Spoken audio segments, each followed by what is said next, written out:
On nous parle de plein emploi. Ça correspond à une sorte de religion du travail, de la feuille de paye. Il y a beaucoup d'activités extrêmement importantes sur le plan culturel, sur le plan scientifique, qui ne passent pas par le biais, par les fourches codines de l'emploi, de la feuille de paye. Et ce sont, en fin de compte, les sources vives, les véritables sources vives d'un pays, tous ces gens qui travaillent à réfléchir, à écrire, à créer. Bon. Alors on nous parle du plein emploi. Moi je vois des tas de gens qui sont en plein emploi et qui font des travaux complètement dérisoires. La personne dit, ah ben moi vous savez, moi je fais ce qu'on me dit, je suis payé pour faire ce qu'on me dit, je ne vais pas chercher plus loin.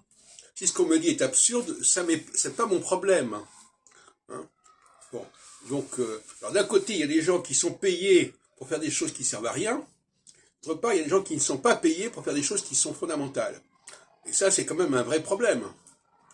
Alors, donc, la courbe du plein emploi, il faudrait aussi se demander si tous les gens qui ont un vrai potentiel créatif sont employés correctement, sont mobilisés correctement. Et moi, j'aurais pensé qu'avec Internet, on avait la possibilité de surveiller tout ça, de déterminer quelles sont les personnes qui étaient particulièrement actives, qui sur le plan Google étaient particulièrement marquants, et qu'on aurait pu faire appel à eux.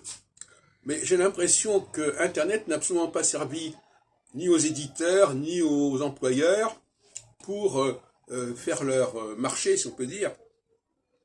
Donc moi, quand j'entends l'expression plein emploi, je pense qu'on baisse vraiment la barre très bas, là. Hein. Le plein emploi, il faudrait aussi recenser tous les travailleurs de l'intellect, travailleurs de la création, travailleurs de la culture, qui sont souvent, qui ne sont même pas employés, qui s'emploient eux-mêmes. Et après, on va dire, ah oui, un tel, il représente la France, etc., il a fait des choses extraordinaires. Oui, sauf que on n'a absolument pas fait quoi que ce soit pour lui. On l'a pas aidé.